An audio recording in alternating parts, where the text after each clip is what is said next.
محمد وعلى آل محمد وسلم فقلت استغفروا ربكم إنه كان غفار يرسل السماء عليكم مدرار ويمددكم بأموال وبنين ويجعل لكم جنات ويجعل لكم أنهار ففهمناها سليمان وقل أعطينا حكما وعلما وسحرنا مع داود الجبال يسبحنا والطير وكنا فاعلين يا من لا يخرج البيان والتفسير حاجتنا كثيرة وأنت بنا بصير فاقضها لنا يا قاضي الحاجة ويا مجيب الدعوة يا رب العالمين رب اشرح لي صدري ويسر لي أمري واحلل عقدة من لساني يفقه قولي اللهم آت نفسي تقواها وزكها أنت خير من زكاها أنت وليها ومولاها. مستمعي الكرام, assalamu alaikum wa rahmatullahi wa barakatuh.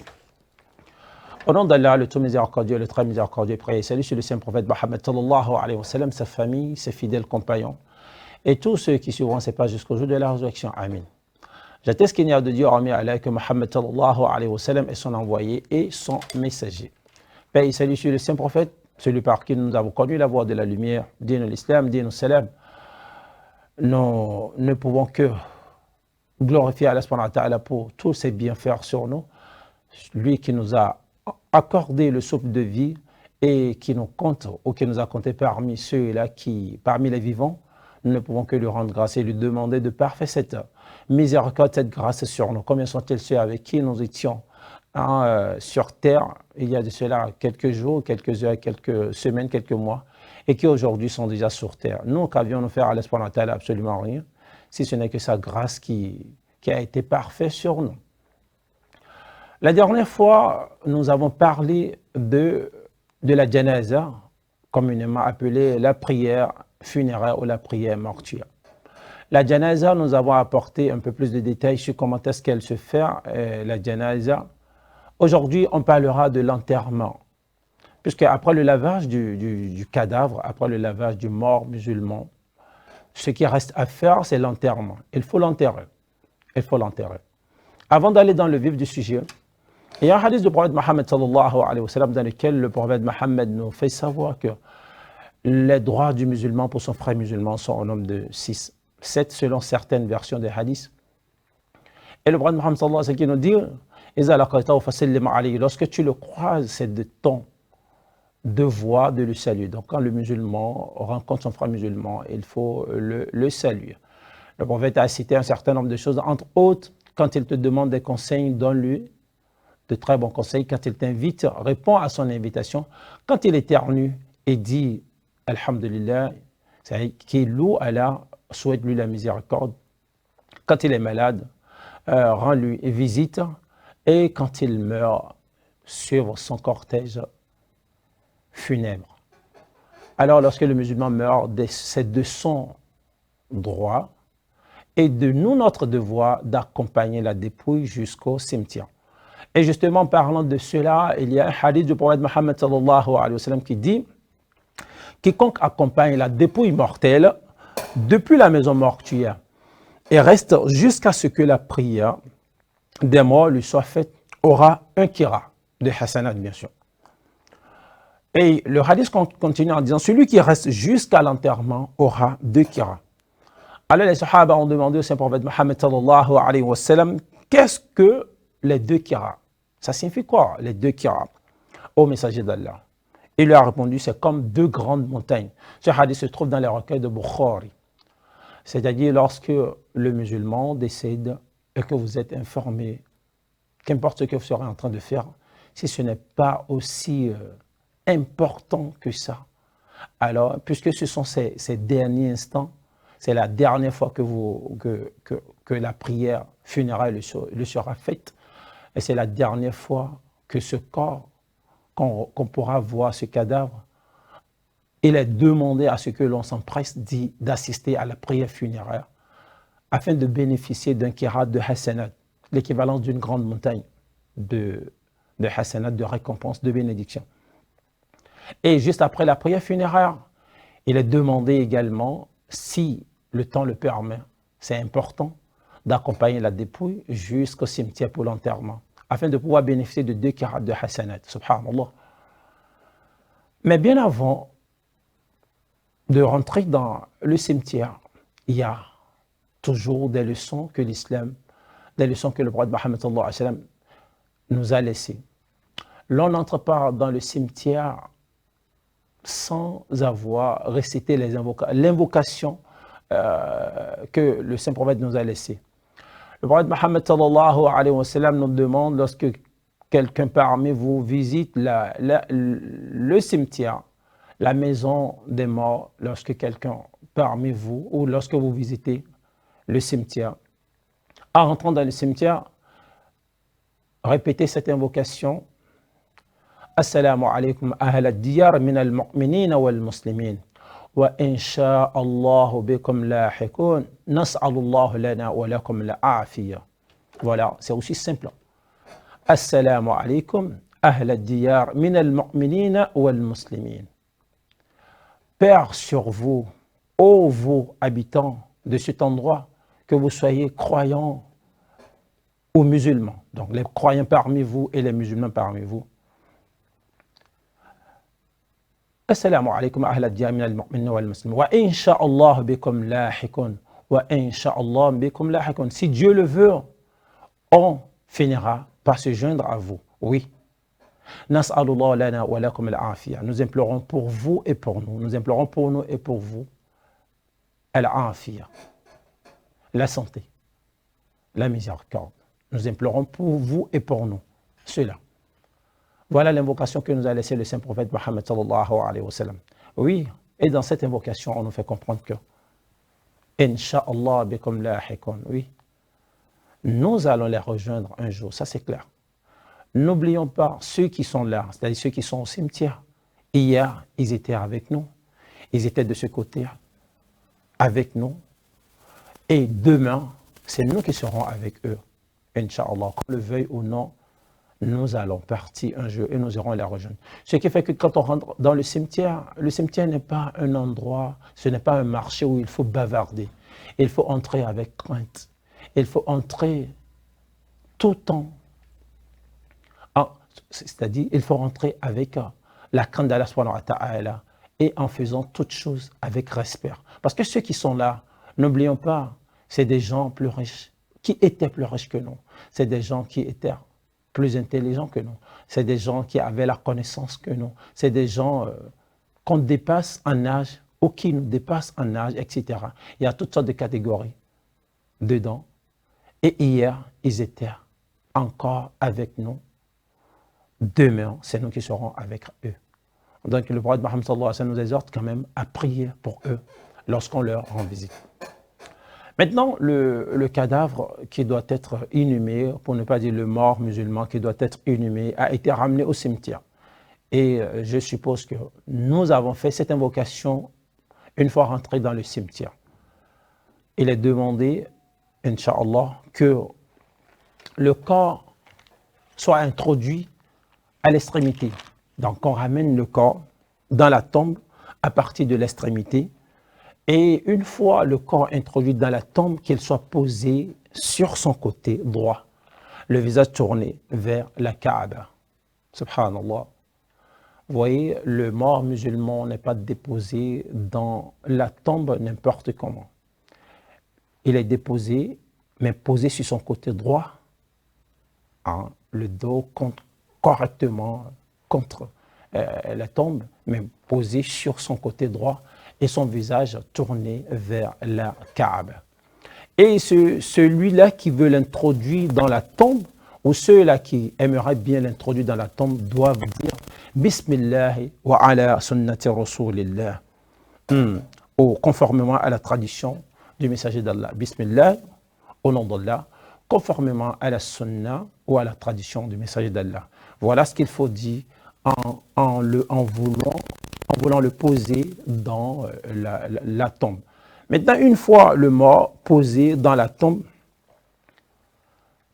n'oubliez pas, la dernière fois quand nous étions en train de parler de comment est-ce qu'il faut l'envelopper, il y a des tissus, pour ne pas dire des ficelles, que nous avons pris pour pouvoir maîtriser le corps afin qu'il n'y ait pas trop de mouvement.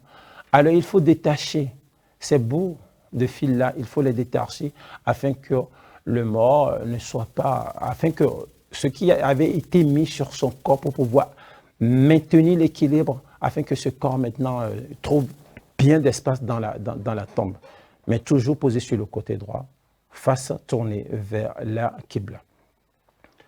Le mort a été posé dans la tombe. Il faut maintenant fermer celle-ci, recouvrir la tombe complètement, fermer cela. Et une fois la tombe couverte complètement, élever légèrement la tombe par rapport au niveau du sol. La tombe ne doit pas avoir le même niveau que le sol. Donc, on doit élever, amasser du sable et élever le sable légèrement par rapport au sol. Donc, nous devrions éviter à ce qu'elle soit au ras du sol. Maintenant, on peut la marquer par une pierre ou un objet similaire. Mais les histoires où ce que nous voyons aujourd'hui dans le cimetière, c'est que, vous voyez, on met le nom de la personne, on met son année de naissance, d'autres vont même jusqu'à mettre sa date de naissance et sa date de décès. Pour en faire quoi? Pour en faire quoi? À quoi cela va servir? Il est déjà parti. Alors qu'on ait mis son âge, qu'on ait mis son identité, qu'on ait mis sa date de décès, qu'on ait mis sa fonction, tout ça ne lui servira absolument à rien. Alors pourquoi mettre tout cela pour qu'on puisse savoir que c'est tel ou tel qui a été inhumé ici? Ça n'a pas d'importance. Du moment où il est déjà parti, c'est terminé, c'est terminé. Alors pourquoi vouloir marquer la tombe de l'individu en inscrivant tout, pour que les gens puissent savoir que c'est là qu'il a été inhumé, afin qu'on puisse lui envoyer des prières, qu'importe là où se tient le musulman, et qu'il envoie la prière à son défunt. Wallah, cette prière va lui parvenir. Alors nous n'avons pas besoin de mettre le nom. Et ceux-là qui sont décédés dont on n'a pas retrouvé le corps, pensons-nous que, ou pensez-vous que les prières dites en leur nom ne vont pas les parvenir? Oui, cette prière, les prières-là vont les parvenir. Alors nous n'avons pas besoin de marquer sa tombe. Nous n'avons pas besoin d'afficher son identité. Nous n'avons pas besoin de construire. Parce que voilà encore un des comportements que nous avons aujourd'hui. On aime tellement marquer la tombe de nos morts, et à ceux qui vont jusqu'à construire des mausolées, sortes de minarets, subhanallah, sur la tombe. Nous n'en avons pas besoin. Sur le hadith, il est interdit de construire autour de la tombe ou de la blanchie ou d'écrire là-dessus. Le messager d'Allah sallallahu alayhi wa sallam a interdit de blanchir les tombes, d'écrire là-dessus et de les fouler aux pieds, rapporté par Abu Daoud. Ce hadith se trouve dans la recueil de Abu Daoud. Donc voilà ce que dit le prophète Mohammed sallallahu alayhi wa sallam. Il interdit à ce que les tombes soient blanchies ou d'écrire là-dessus, un peu comme ce que vous et moi nous faisons. C'est-à-dire, genre, on met le nom de la personne, on met sa date de naissance, sa date de décès, sa fonction, ce qu'il avait occupé dans la vie. Le prophète Mohammed sallallahu alayhi wa sallam dit de ne pas le faire, ça n'a pas d'importance, ça n'a aucune importance. Et de fouler au pied la tombe, ce n'est pas bien. Un autre hadith rapporté cette fois-ci par Jabir ibn Abdullah radiyallahu ta'ala anhu, qui nous informe que le messager d'Allah sallallahu alayhi wa sallam a interdit de construire autour des tombes, de les blanchir ou de s'asseoir là-dessus. Donc vous voyez, construire les mausolées, les minarets que nous faisons parce que c'est un grand imam, parce que c'est un grand char, parce que c'est je ne sais quoi, c'est une grande personnalité, une personnalité respectée de son. Mais c'est un cadavre. Ce dont Allah subhanahu wa ta'ala a besoin, c'est ar-ruh, c'est l'âme qu'il y avait en lui. Et cette âme est partie déjà, c'est fini. Il n'y a que le corps qui est là, le cadavre. À quoi bon fait tout ça? Ça ne sert absolument à rien de faire des dépenses sur dépenses après le décès d'un tel ou d'un autre.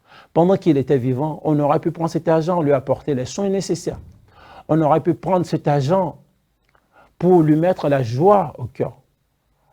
Et quand il est décédé, on aurait pu prendre cet argent, faire de la sadaqa de jariya, faire des œuvres de charité, ou les bénéfices, pour ne pas dire les récompenses tirées de ces œuvres-là, lui seront, Inch'Allah, vont lui parvenir directement. Parce que n'oublions pas, le saint prophète Mohammed sallallahu alayhi wa sallam nous a dit dans un hadith, lorsque décède le fils d'Adam, inqata amali illa thalatha. Ses œuvres s'arrêtent complètement, sauf 3. Il n'y a que 3 choses dont le mort peut encore bénéficier. Entre autres, le prophète Muhammad sallallahu alayhi wa sallam a dit, il a cité les 3, il a dit Sadaqat jariya, al-walad salih yad'u lahu, et il a dit le 3e, il a dit al-ilmu yuntafa'u bihi, la connaissance qu'il a mis au service des gens et dont les gens continuent d'en bénéficier. Cette connaissance qu'il a mis au profit des gens, c'est-à-dire il a enseigné, il a formé des gens, que ce soit à la lecture du Coran. Chaque fois que ces gens-là, cette nouvelle jeunesse, cette nouvelle génération va lire le Coran, les hasanats vont lui parvenir. Vous voyez comment est-ce qu'il est important d'enseigner les bonnes choses aux gens, parce que une fois que vous enseignez les bonnes choses, il n'y a pas que le Coran, les bonnes choses que vous enseignez aux gens et que les gens continuent d'en bénéficier, de tirer profit de cela, même après votre mort, les hasanats vont vous parvenir, les récompenses vont vous parvenir. Le prophète Mohammed sallallahu alayhi wa sallam a dit, il y a ça, il y a l'aumône qu'il a eu à faire et dont les gens continuent d'en bénéficier. Comme quoi, par exemple, dans votre quartier ou dans votre ville, il y a l'inondation qui vous embête ou vous n'avez pas une voie praticable. Voilà, il a de l'argent et il construit pour vous un pont pour faciliter le déplacement tous les jours, vos déplacements au quotidien. Subhanallah, chaque fois que les gens vont utiliser cette route, cette voie, et vont se rappeler qu'il y avait quelques années, quelques semaines, quelques mois, c'était le calvaire total, et qu'aujourd'hui, grâce à ce pont, grâce à cette nouvelle construction, notre calvaire a été réduit, notre calvaire a été diminué. Wallah, les hasanats de la récompense vont parvenir à celui qui a initié ce projet, celui qui l'a construit, celui qui a mis de l'argent pour que cette œuvre soit désormais une chose faite. Et le prophète Mohammed sallallahu alayhi wa sallam dit waladun salih, l'enfant vertueux qui prie pour ses parents. Le hadith est bien clair, l'enfant vertueux, ça veut dire lorsque quelqu'un décède et qu'il laisse un enfant, qu'il laisse un ou des enfants, et que ces enfants se rappellent, prie pour leur père décédé ou leur maman décédée, wallahi, les hasanat, les bénédictions vont parvenir aux parents décédés. Voilà, nous n'avons pas besoin de marquer les tombes, de construire sur les tombes. Nous n'en avons pas besoin. Nous n'avons pas besoin d'inscrire, de blanchir. Nous n'avons pas besoin. C'est une interdiction. Le prophète Mohammed sallallahu alayhi wa sallam l'a interdit. Alors évitons de faire ces choses. Ceux qui l'ont déjà fait par le passé, qu'Allah subhanahu wa ta'ala nous pardonne. Mais la génération à venir, à notre tour, ne répétons pas les mêmes erreurs. Nous avons juste besoin de marquer la tombe peut-être par une pierre ou un objet similaire, ou juste un bois, ou inscrit un numéro quelconque. Là, vous savez que ce numéro-ci, c'est l'endroit où notre papa avait été inhumé, c'est l'endroit où notre oncle avait été inhumé, c'est l'endroit où la tante, la mère, ma soeur, mon frère, etc., telle ou telle autre personne avait été inhumée.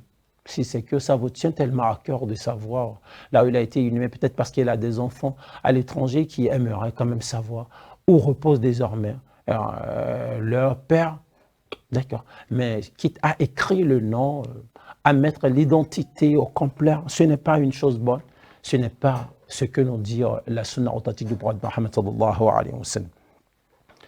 Maintenant, l'enterrement est fait, la tombe recouverte, le sable élevé légèrement pour marquer la différence. Le prophète interdit de marcher sur les tombes. Il y a aussi ce comportement que nous avons de nos jours. Quel est ce comportement?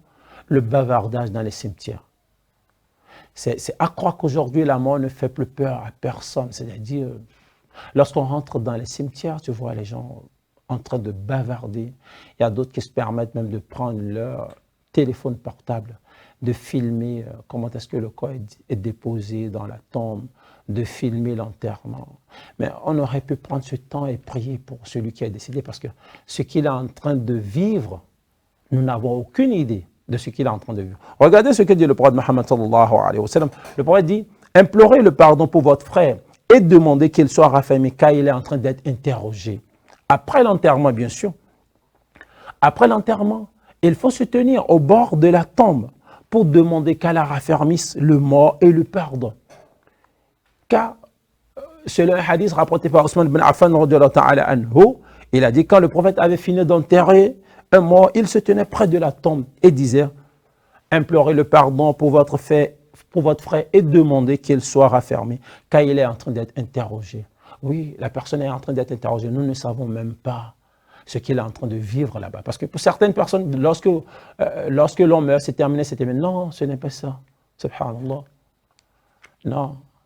Non, non, non, non, non. Lorsque nous mourrons ou lorsque nous allons mourir, ce n'est pas terminé.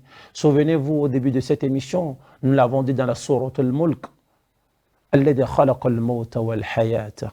Nous avons dit, lui qui a créé la mort et a créé la vie. Pourquoi dans ce verset, Allah subhanahu wa ta'ala n'a pas parlé de la vie avant de parler de la mort? Il a bien dit, Alladhi khalaqa al-mawta wal-hayata. Celui qui a créé la mort et a créé la vie. Vous savez pourquoi? En réalité, c'est après la mort que commence la vraie vie. Subhanallah. Oui, c'est après la mort que commence la vie. Parce que nous sommes appelés, nous allons rendre compte de comment est-ce que nous avons passé notre vie sur terre. Nous allons rendre compte de chacune de nos actions, de chacun de nos actes. Et qu'est-ce que nous allons dire à Allah subhanahu wa ta'ala? Déjà, à la personne décédée, nous ne savons pas quelle est la relation entre elle et son Créateur. Nous ne savons même pas dans quel état se trouve-t-il. Et tout ce qui nous intéresse, c'est de bavarder, c'est de saluer, c'est de rire à gauche déployé, c'est de faire des photos dans les cimetières pour qu'on puisse voir que j'étais aussi à l'enterrement de tel ou tel autre. Non, on fera mieux de prier pour cette personne, de prier pour ce dernier que nous sommes venus inhumer. Ce sera bien. Pas la moindre, les invocations authentiques, celles que le prophète Mohammed sallallahu alayhi wa sallam nous a enseignées. Parce que ça ne sert à rien d'ajouter de la bid'a encore à un enterrement. Vous ne connaissez pas, vous ne savez pas, demandez. Parce que le prophète Mohammed sallallahu alayhi wa sallam a été clair, il a bien dit, implorez le pardon pour votre frère et demandez qu'il soit raffermi. Cette parole que les gens ont l'habitude de dire juste après l'enterrement. Allahumma ikfir lahu wa sabbithu. Allahumma ikfir lahu wa ala. Pardonne-le wa sabbithu et rafferme-le. Si c'est une femme, Allahumma, c'est une personne de sexe féminin. Ikfir laha wa sabbitha. Allahumma ikfir laha wa sabbitha. C'est 1000 fois mieux que ce que certaines personnes font dans le cimetière. En prenant des photos, des vidéos, en bavardant, tu vois même d'autres qui prennent des appels au bord de la tombe, subhanallah. Rappelons-nous ceci, celui qu'on vient de déposer, hier, il était encore avec nous. Aujourd'hui, il n'est plus, nous ne sommes. Demain, on ne sera pas là non plus. Il y aura d'autres personnes, on va les rejoindre, on va le rejoindre, on va la rejoindre là où il est. Alors, faisons tout avec respect et simplicité. Il faut aussi noter que l'enterrement musulman, Inch'Allah, n'est pas précédé de veillée. Il n'y a pas de veille de prière. On organise une veille de prière, on vient prier pour le mort avant l'enterrement, non. L'enterrement musulman reste sobre et simpliste. Pas de dépenses inutiles, pas de gâchis. Il faut limiter, n'oublions pas. N'oublions pas, c'est le Coran qui l'a dit. Les dépenses exagérées, Allah subhanahu wa ta'ala n'aime pas. Ceux qui dépensent sans calcul, qui font dans les gâchis, sont les frères des diables. C'est ce que le Coran dit.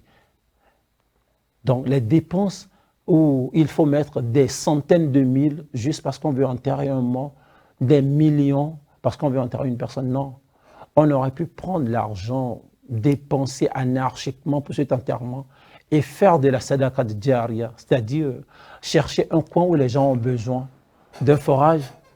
Pourquoi ne pas le faire, ce forage, afin que chaque fois qu'ils pourront bénéficier de cette eau, que les hasanats puissent parvenir à la personne décédée. Cherchons les endroits où les gens ont besoin de la nourriture, les gens ont besoin des soins. Prenons cet argent-là, assistons ces personnes-là.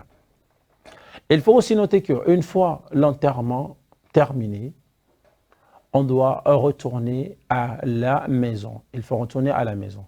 Et il n'est pas recommandé d'aller remplit la maison des personnes, de ceux-là qui ont perdu, qui ont perdu un proche parent. C'est-à-dire quoi? On y va les saluer pour présenter les condoléances. On n'y va pas pour s'asseoir et passer des heures et des heures. Non, ce n'est pas comme ça que ça se passe. On n'y va pas pour aller passer des heures et des heures. On y va pour présenter les condoléances, pour les saluer. On passe quelques minutes avec eux et on retourne. Ça ne sert à rien d'aller remplir la maison de la personne décédée. Non, ce n'est pas comme ça que ça se passe. Et encore un des comportements que nous avons de nos jours, c'est que nous allons manger chez ceux qui ont perdu leur proche parent, subhanallah. Rappelons-nous, quand Jabir ibn Abdullah était décédé, qu'est-ce que le prophète Mohammed sallallahu alayhi wa sallam a dit? Il a demandé aux gens de préparer à la famille de Jabir, à sa femme et à ses enfants, parce qu'ils viennent d'apprendre le décès de leur père, de son mari, et être dans cet état, l'homme ne pourra pas avoir, ils ne pourront pas avoir la force de cuisiner, de leur apporter de la nourriture. Normalement, c'est à nous d'assister ceux-là qui ont perdu un proche parent en leur apportant de quoi se nourrir pour les quelques jours de deuil et non aller remplir leur maison ce soir pour manger comme les gens le font aujourd'hui, subhanallah. Respectant le respect de la sunna authentique, il n'y a pas plus meilleur que ça. Il n'y a rien de meilleur que ça. Et nous allons nous arrêter là, Inch'Allah. Et la semaine prochaine, nous allons continuer. علمنا ما ينفعنا وانفعنا بما علمتنا وزدنا علما يا رب العالمين اهدنا صراطا مستقيما صراط الذين انعمت عليهم غير المغضوب عليهم ولا الضالين آمين.